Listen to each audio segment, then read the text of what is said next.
Welcome back. It's day 21 of Yes Inc.'s 27th anniversary sweepstakes. You did not hear the bell, and that means we don't have a sweepstakes winner today. We need a combined 100 new unique entries in our sweepstakes every day to do a drawing, so keep watching and telling your friends and family. As a reminder, we will post videos every day at 10 a.m. Central Standard Time. If we have 100 new entries in our sweepstakes by 5 p.m. Central Standard Time, we will do a random drawing and the winner will be contacted by 5:30 p.m. Central Standard Time. Winners will have 1 hour to respond to claim their winnings. If winners do not respond within 1 hour, we will randomly select another winner, so be on the lookout and make sure to include your email and phone number if commenting on YouTube.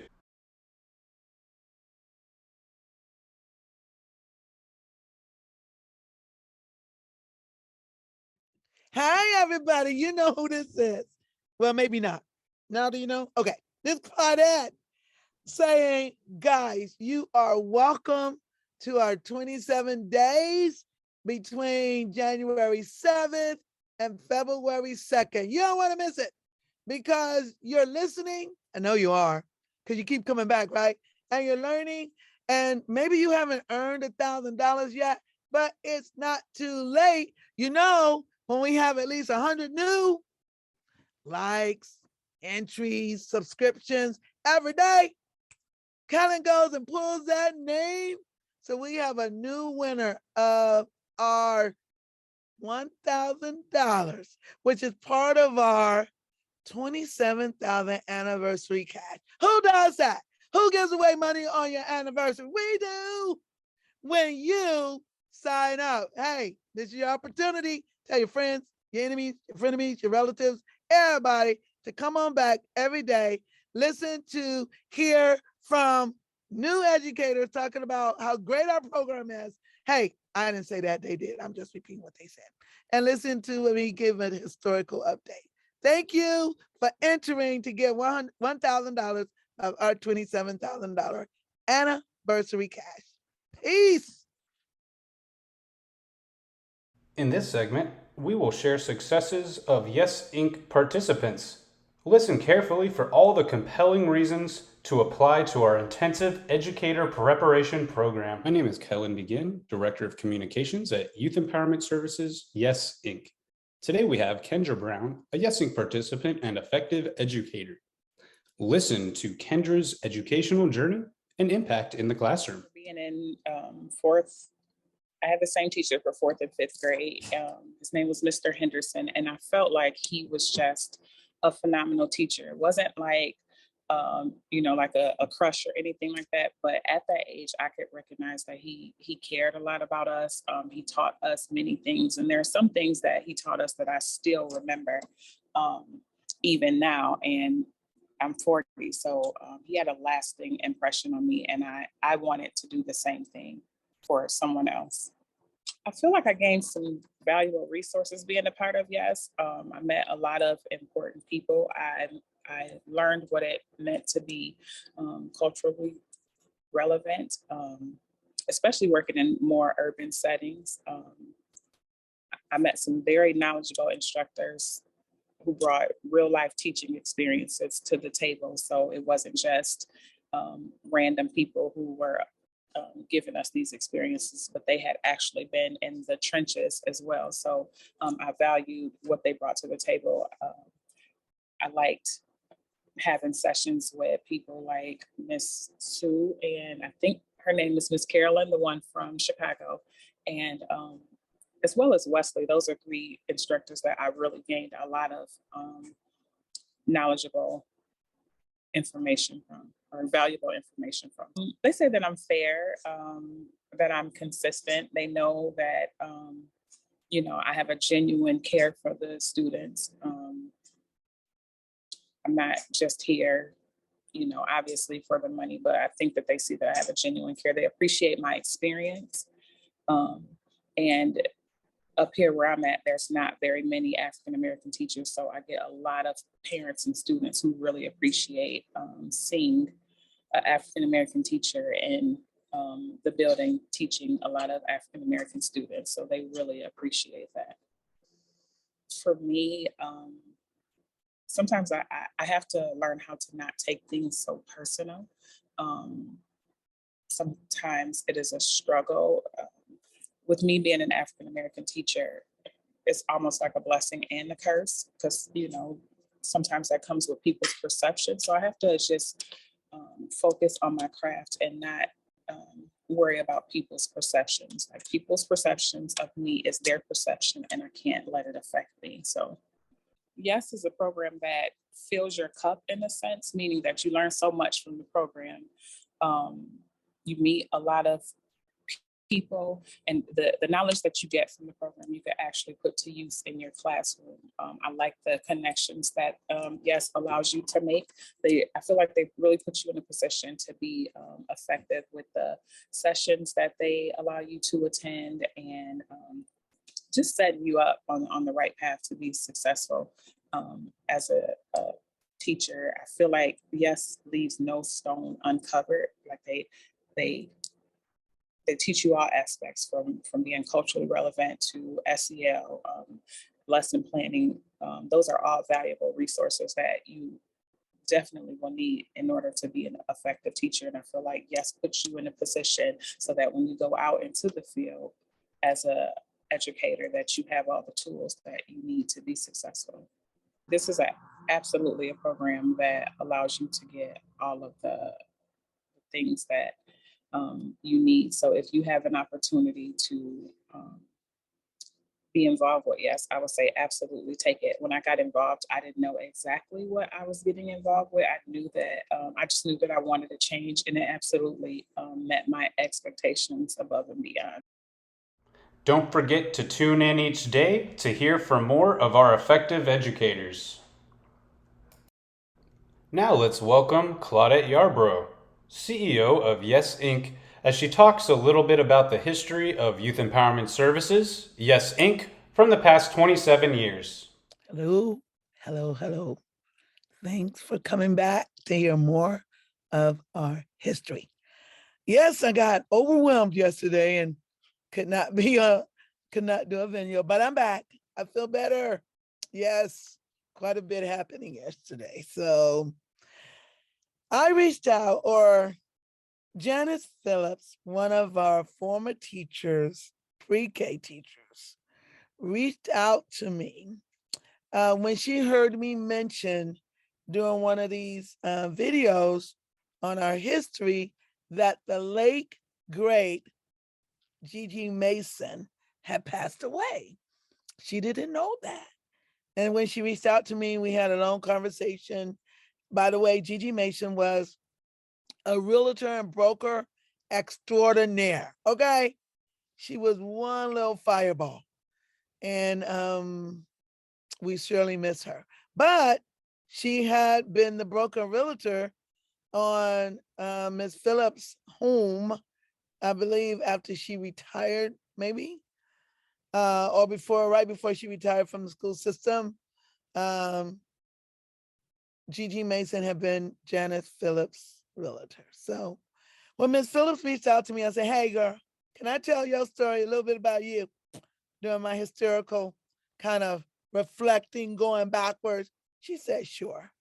One of the stories I wanted to tell, there were quite a few, but first of all, let me describe Ms. Phillips, Janice Phillips. Integrity coming out of her pores. I mean, just coming out of her whole body. All right. Retired military, Air Force, over 20 years, or at least 20 years, and teacher, pre-K teacher extraordinaire, which led me one day to reach out to her to ask her if she would become a teacher leader. I remember this conversation vividly. And she always had a lot of questions to make sure she understood what was going on, or to make sure others understood what was going on. Because we had a lot of new programs and activities and strategies all the time, okay, in our 18-year history. And during this meeting, which took place, in my office, one day, I pulled her aside. I said, look, everything Miss Phillips was doing was at the top of her game. When you taught, when she learned a new strategy through pre-K, through our programs, she implemented it. Let me tell you how good Miss Phillips was. She wanted to cancel a trip we had for her to go to Washington, D.C. to learn about a new program for our school.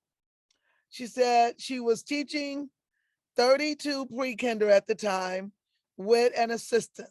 That was our motto, right? Teacher and teacher assistant, and they worked like co-teachers, okay, in the classroom. And that was Miss Phillips and her teacher assistant. And she did not want to leave her teacher assistant alone. And for some reason, substitute never came up. I don't believe. She didn't like new people in her classroom, maybe. And she was never absent. Okay. So I finally convinced her she could go because she had done an excellent job of training her teacher assistant. She was gone for a week. I didn't hear a peep out of that classroom all week. That teacher assistant was Miss Phillips, okay? That's how good a trainer Miss Phillips was. Managing those students, never had an issue where she called the office or needed help. That was a well-trained classroom of students and a well-trained teacher, co-teacher, assistant that Miss Phillips left behind, okay? She was that great of teacher. Yeah, 32, 3, and 4-year-olds, get that Miss Phillips managed well. Oh my God, managed well. And that was just her claim to fame. Excellent, excellent teacher. And so there's another story before I get to the leadership one.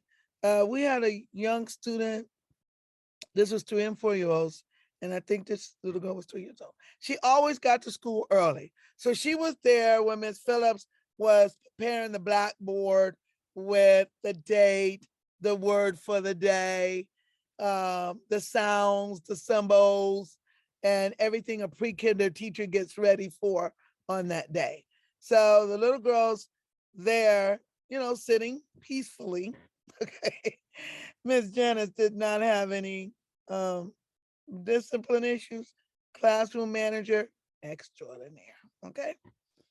Miss Phillips heard this little girl reading the things or repeating the things that Miss Phillips was writing on the board. So if Miss Phillips wrote formula on the board, for example, she heard this little girl say formula. And so at first she thought the little girl was repeating after her because she thought maybe I'm saying it as I'm writing. So then she started writing things and making sure that she wasn't reading what she was writing. And this little girl was reading it, 3 years old, could read. Marvelous young lady. And she reached out to the parent and said, did you know this little girl could read at 3 years old? And I think the parent knew and they were working with her at home. But it was just wonderful that she was able to recognize this talent for reading in this 3-year-old. And then she began to arrange her lessons accordingly. So this little girl was challenged at her level, right? Okay, back to the leadership story. So I'm talking to Miss Phillips. And as I'm talking to Miss Phillips about this leadership opportunity, Miss Phillips was not smiling. She was not smiling at all. I'm like, going more into it. And Miss Phillips was like, okay, well, what will be my responsibilities and what will I be required to do? And Miss Phillips was very professional. And so at the end of the meeting, she said, no, thank you. I wasn't laughing at the time. I'm like, wait, what? More money? You get to be in leadership? What? She said, look, I don't like to police adults. I don't like to police adults because the way Miss Phillips operated was she knew what to do. You told her, you trained her, she did it. You didn't have to follow up with her. You didn't have to check on her. You didn't have to monitor her activities. She was on it. That's her sense of integrity and her intelligence and her knowledge. I mean, this was her second career and she was loving it. But not every teacher starts off that way, right? Some teachers need a little more guidance and a little more support. And some teachers, this is true, guys, they want to do their own thing. They don't want to do whatever the training might call for or whatever the change might be or how you're trying to transform something. Yes, sometimes teachers are stuck in their own ways. I'm just saying. And Ms. Phillips was like, I'm not making nobody do nothing. I'm not following up on nobody. I don't want to do that because I want people to do the right thing. And I just don't want to be checking up on people. I want them to do what they're told to do and trained to do. And this job that you're telling me sounds like I got to follow up and check on people and monitor their activity. I'll do it for children. I will not do it for an adults. Now, that's the way I understood the story. I told Miss Phyllis my version. Okay, this is the way I remember it. And she confirmed I was right. She just did not want to police adults. So she turned down that leadership opportunity. And she was very happy. Not me, because I had to then find somebody else to step up and see if I could get somebody. It should have been me. Okay, I already said that. I take responsibility. I should have been out there more, checking more, but I was trying to find some help. And this particular activity was not according to Miss Phillips. Cup of tea. Thanks, Miss Phillips, for letting me tell your story. Thanks, everyone, for listening to a part of our history. Don't forget to tune in each day to hear more content from effective educators and Yes Inc. history. Thanks for watching.